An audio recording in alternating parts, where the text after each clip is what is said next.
सिंध हुकूमत के तर्जुमान मुर्तज़ा वहाब इस वक्त मीडिया से गुफ्तगू कर रहे हैं। बारिशों सैलाब की वजह से पाकिस्तान की मईशत एक मुश्किल दौर से गुजर रही है। जो बैनुल अक़वामी हालात हैं रूस यूक्रेन के हवाले से, जो एनर्जी क्राइसिस है दुनिया भर का, जिसका इम्पैक्ट हमारे ऊपर भी आ रहा है, बजाय इसके कि इस वक्त हम मुत्तहिद होके उस इकोनॉमिक टेररिज्म का भी सामना करें, उस फिजिकल वायलेंट टेररिज्म का भी सामना करें, दहशतगर्दी का सामना करें, और हमारे जो सैलाब मुतासरीन भाई बहन हैं उनकी मुश्किलात को कम करने के लिए अपना किरदार अदा करें। अपनी पॉलिसी से, अपने कौल से, अपने ऐलानात से हम ये जो सियासी अफरा तफरी की सिचुएशन है इसको ख़त्म करें, ताकि पॉलिटिकल सर्टेनिटी हो। और पॉलिटिकल सर्टेनिटी इसलिए हो कि पॉलिटिकल सर्टेनिटी होगी तो इकोनॉमिक सर्टेनिटी होगी। जो आपका इन्वेस्टर है, जो बिजनेसमैन है, वो घबराहट का शिकार होता है जब सियासी अफरा तफरी क्रिएट की जा रही होती है। और इमरान खान साहब अपने इश्क में, अपनी ज़ात से जो उनका इश्क है, उस इश्क में बार बार ऐसे बयानात देते हैं, उन बयानात पर कलाबाजियाँ खाते हैं, जिसका नुकसान पीपल्स पार्टी PMLN को नहीं हो रहा, इसका नुकसान पाकिस्तान को होता है। अगर पाकिस्तान में ज़र मुबादला नहीं आएगा, अगर पाकिस्तान में इन्वेस्टमेंट नहीं होगी तो कोई खुशी की बात नहीं है। अगर रेमिटेंसेस पाकिस्तान में नहीं आएंगे तो खुशी की बात नहीं है। आज अगर गैस की शॉर्टेज है तो उसमें एक वजह, खान साहब आप 4 साल इक़्तिदार में थे, आपने ऑयल एक्सप्लोरेशन के लिए, गैस एक्सप्लोरेशन के लिए कुछ नहीं किया। आपके वुज़रा हेलीकॉप्टर में बैठ के सेल्फियाँ खींचते थे, ऐलानात करते थे कि हाँ बहुत बड़े हमने ज़खायर ढूंढने जा रहे हैं। ढूंढने से पहले ऐलान हो जाता था, क्यों? क्योंकि ब्रेकिंग न्यूज़ बनानी थी। लेकिन आपने देखा कि होता कुछ भी नहीं था। आपने LNG के जब बिल्कुल लोएस्ट प्राइसेस थी, बार बार मीडिया कहता रहा, हम लोग कहते रहे भाई स्पॉट बाइंग कर लें, प्राइसेस कम है, आज खरीदेंगे, कल इसका फ़ायदा होगा आपको। जिस तरह अभी बैनुल अक़वामी क़ुव्वतों ने ख़रीद ली है गैस, आप ख़रीद लें, ये गैस आपके काम आएगी सर्दियों में। ये पिछले साल की बात है। गरीब का चूल्हा जलेगा, सनतें चलेंगी, ट्रांसपोर्ट चलेगी, लेकिन नहीं, क्योंकि इंटरेस्ट अफरा तफरी थी। जब हुकूमत में थे तब भी अफरा तफरी क्रिएट करनी थी, जब हुकूमत से चले गए तब भी अफरा तफरी क्रिएट करनी है। अप्रैल से सुन रहे हैं असेंबलियां तोड़ देंगे, अप्रैल से सुन रहे हैं असेंबलियां तोड़ देंगे। क्या मकसद है इसका, इस ऐलान का? वो भाई तोड़नी है तोड़ दो। अप्रैल से बार बार लोगों को गैर यकीनी की कैफियत में मुब्तला करना कि मैं पंजाब असेंबली तोड़ दूंगा, मैं खैबर पख्तूनख्वा असेंबली तोड़ दूंगा। आखिर में अभी दिसंबर के महीने में बार बार कहते रहे बस बड़ा ऐलान, बड़ा ऐलान, बड़ा ऐलान, फिर तोड़ने का ऐलान नहीं किया, कहा कि फलां तारीख को तोड़ दी जाएगी। और फिर माशाल्लाह ये भी इमरान खान साहब ही कर सकते हैं कि अदालत में अंडरटेकिंग दे के आते हैं कि हम असेंबली नहीं तोड़ेंगे। आप ये सोचिए कि अदालत में वो बंदा जो बार बार बबांगे दोहल कह रहा है कि मैं असेंबलियां तोड़ दूंगा,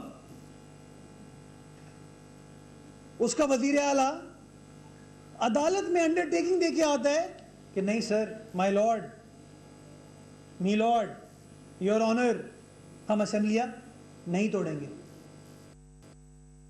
का वजीर आला जो बजाय इसके कि पेशावर में हो, बन्नू में हो, मीरान शाह में हो, मालाकंड में हो, लोगों के साथ हो, वो लाहौर में इमरान खान साहब के घर के बाहर बैठा हुआ पहरा दे रहा है।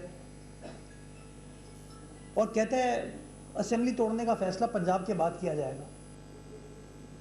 ये वो माइंडसेट है जो हमें समझने की ज़रूरत है कि खान साहब नहीं चाहते कि मुल्क के अंदर पॉलिटिकल सर्टेनिटी हो, वो नहीं चाहते कि स्टेबिलिटी आए। क्यों? क्योंकि उनका इंटरेस्ट पाकिस्तान से नहीं है, पाकिस्तान की आवाम से नहीं है, उनका इंटरेस्ट ऐन से इमरान से है, इक़्तिदार से है, और किसी और चीज़ में उनका इंटरेस्ट नहीं है। और इसका आप मवाजना करें बिलावल भुट्टो जरदारी साहब से कि जब ऑपोजिशन में थे और कोई भारतीय रिपोर्टर पाकिस्तान के खिलाफ बात करता था, पाकिस्तान की आर्मी फौज के खिलाफ बात करता था, तो बिलावल भुट्टो जरदारी सियासत नहीं करते थे उसके ऊपर, पाकिस्तान का दिफा करते थे, पाकिस्तान के इदारों का दफा करते थे। क्यों? क्योंकि हमारे स्टेक्स इस मुल्क के साथ हैं। ये पाकिस्तान है तो हम हैं, इदारे मजबूत होंगे, पाकिस्तान मजबूत होगा। वही बिलावल भुट्टो जरदारी, जब सैलाब की कैफियत आई, इमरान खान वजीर आजम थे, आप सबको याद होगा 2019-20 में सैलाब आया, इमरान खान साहब ने गवारा नहीं किया सूबाई सिंध के अजला का दौरा करना। बोलते ना हेलीकॉप्टर में बंदा आ जाए, फोटो ही खिंचवा ले। इसके बरक्स जब इस साल ये मुश्किल वक्त पाकिस्तान में आया तो वजीर आजम हो, वजीर खारजा हो, उन्होंने जगह जगह का विजिट किया, दौरा किया, लोगों के साथ बैठे, उनकी मुश्किलात को जाना। इमरान खान साहब ने टेलीथॉन की, कहा पैसे इकट्ठा करेंगे, फिर लोगों ने कहा पता नहीं कितने अरब रुपए इकट्ठा कर लिए। आज तक ये कौम हिसाब मांग रही है वो पैसे कहाँ हैं। और तोशा खाने के जो अब स्कैंडल सामने आ रहे हैं, अब तो डर है, खौफ है, परेशानी है कि जो चंदा वगैरह मांगते हैं जाता क्या है। शौकत खानम के लिए जो पैसे मांगते हैं पता नहीं कहाँ जाते हैं।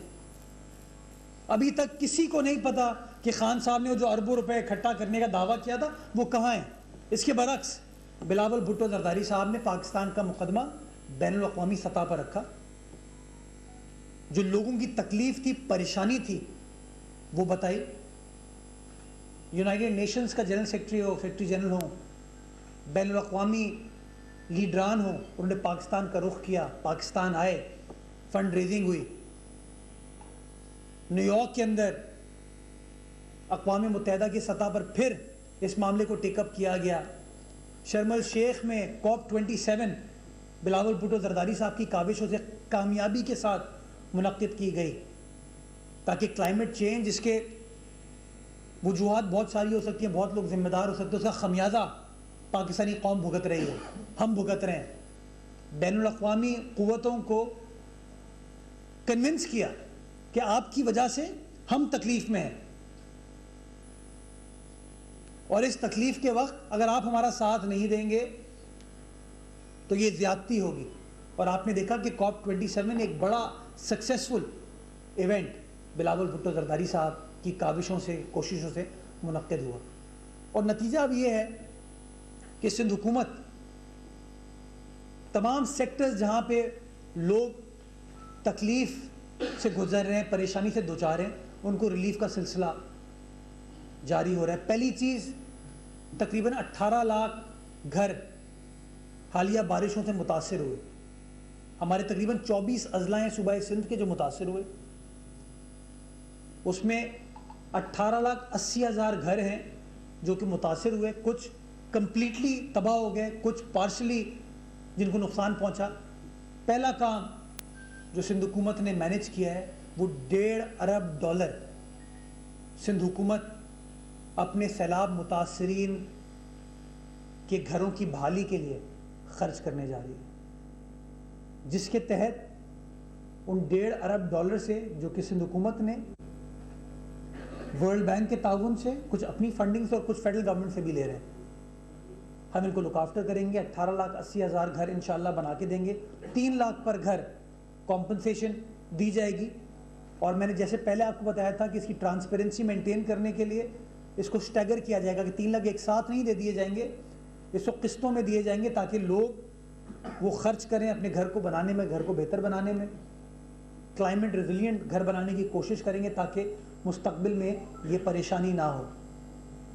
तमाम उसके ऊपर काम हो चुका है। और थर्ड पार्टी से वेरिफिकेशन कराई जाएगी, वेरिफिकेशन के बाद इंशाल्लाह पेमेंट्स की जाएंगी। उसी तरीके से चूँकि हम एक ज़रई मुल्क हैं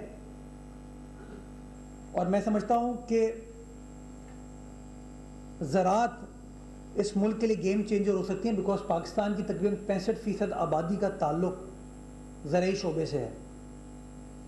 इमरान खान साहब के दौर में गंदम हो, चीनी हो, कपास हो, हम सब कुछ इंपोर्ट कर रहे थे। क्यों? क्योंकि उन्होंने अपने हारी को, किसान को कोई इंसेंटिव फराहम नहीं किया, कोई सपोर्ट करने के लिए कोई पॉलिसी नहीं लेके आए। आपको याद होगा परवेज मुशर्रफ दौर में पाकिस्तान गंदम को इंपोर्ट करता था। आसिफ जरदारी साहब 2008 में जब इक़्तिदार में आए, पीपल्स पार्टी आई इक़्तिदार में, हमने प्रो फार्मर पॉलिसीज़ इनिशिएट की, इम्प्लीमेंट की और नतीजा ये हुआ कि 3 साल के छोटे से अरसे में पाकिस्तान गंदम इंपोर्ट करने के बजाय गंदम को हमने एक्सपोर्ट करना शुरू किया। तर्जुमान सिंध हुकूमत मुर्तज़ा वहाब कराची में मीडिया से गुफ्तगू कर रहे हैं। कहना था कि इस्लामाबाद में भी पुलिस के जवान ने बहादुरी से मुकाबला किया और दहशतगर्दी की बड़ी वारदात को रोका।